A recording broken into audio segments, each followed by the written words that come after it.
인간은 스피드에 매료되곤 합니다. 빠른 자동차, 패스트푸드, 초고속 인터넷, 성공에 도달하는 가장 빠른 길 등 우리는 원하는 것이 있다면 그것을 최대한 빨리 얻을 수 있는 방법을 모색합니다.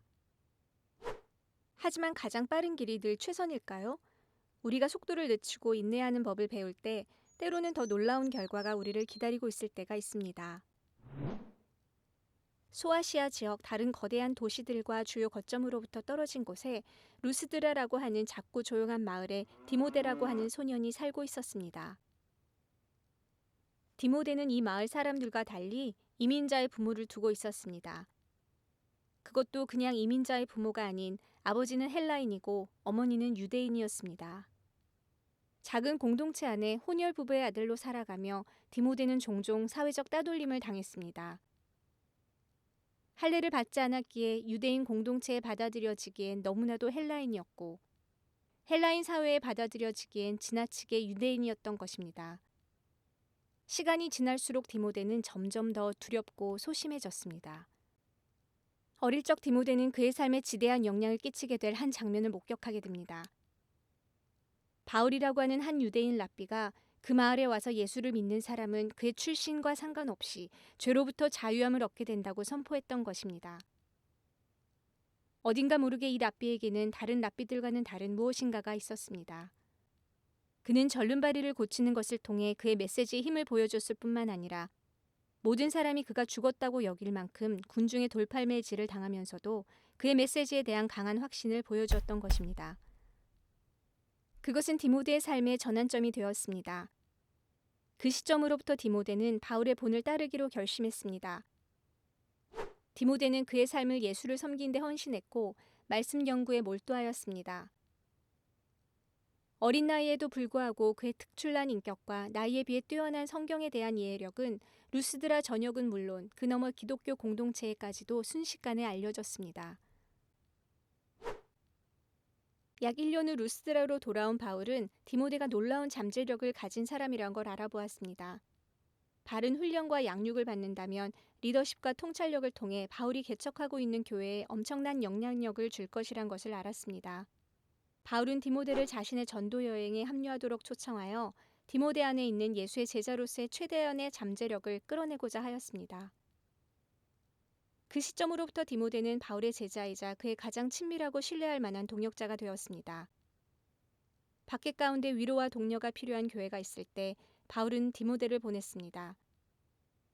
본받고자 하는 경건의 모델이 필요한 교회가 있을 때에도 바울은 디모데를 보냈습니다. 바울은 어떤 교회의 문제를 바로잡고 조언을 주기 위해 편지를 쓸 때에도 자신의 이름 옆에 디모데의 이름을 포함시켰습니다. 모든 좋은 순간에도 어렵고 힘든 순간에도 바울과 디모데는 떼어놓을 수 없는 사이였습니다. 9년 정도의 시간이 흐른 후 그들은 어느 때보다 큰 어려움에 직면하게 되었습니다. 바울은 이방인을 예루살렘 성전에 데려왔다는 거짓 누명을 쓰고 4년 동안 감옥살이를 하게 되었습니다. 2년 동안 그는 가이사랴에 수감되었고 그 후 2년은 로마에 수감되어 네로 황제 앞에서의 재판을 기다렸습니다. 이러한 예상치 못한 상황에도 불구하고 디모데는 바울의 곁을 떠나지 않고 믿음 가운데 계속해서 성장하고 성숙해져 갔습니다. 이렇게 감옥에서 오랜 시간을 보낸 후 바울은 그가 개척한 교회들이 어떻게 지내고 있는지 걱정하지 않을 수가 없었습니다. 감옥에서 풀려나자 바울은 디모데와 함께 이 교회들을 다시 방문하여 가르치고 격려했습니다. 그들은 많은 교회들이 이 기간 동안에도 계속해서 성장하고 부흥하고 있었다는 것을 알게 되었습니다. 하지만 에베소를 방문했을 때는 예상보다 더 많은 도움이 필요한 한 교회를 발견하게 되었습니다.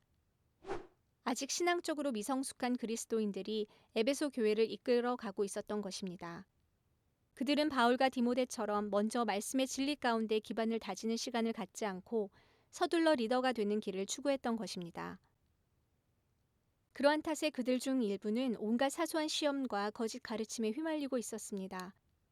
이런 일들은 많은 사람들로 하여금 온전한 순종의 삶을 사는 것을 가로막았으며 몇몇은 하나님의 진리로부터 완전히 멀어지게 만들었습니다.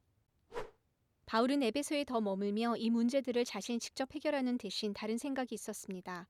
바로 이런 임무를 위해 10년을 넘게 디모데를 멘토링해 온 것입니다. 소명을 가지고 에베소 교회의 성숙과 질서, 리더십을 세워가는 일이 이제 디모데의 손에 달려있게 된 것입니다. 긴장한 디모데를 에베소에 뒤로 한 채 바울은 마게도니아에 있는 교회들을 방문하기 위해 전도 여행을 떠났습니다.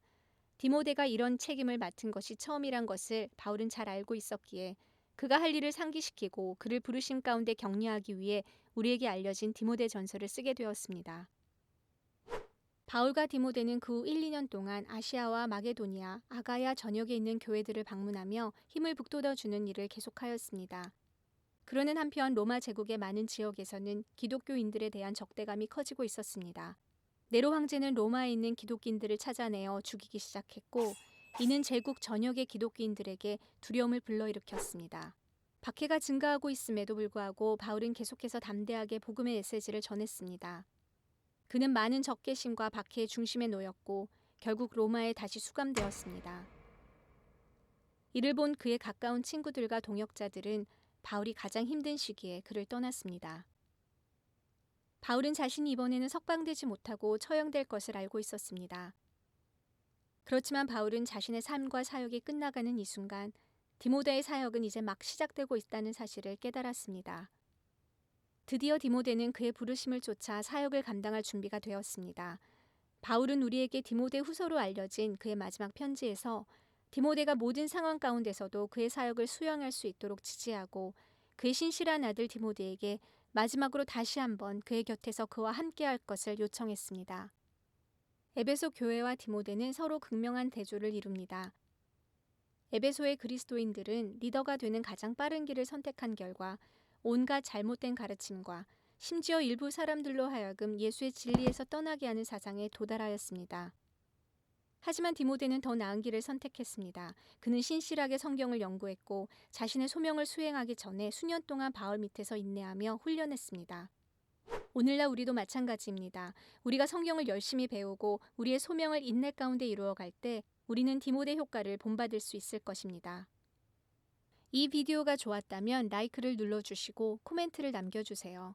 모든 나라의 언어로 무료로 제공되는 성경 자료들을 만드는 것을 도우시고 싶다면 저희 홈페이지 thebibleeffect.com에서 후원하실 수 있습니다. 시청해 주셔서 감사합니다.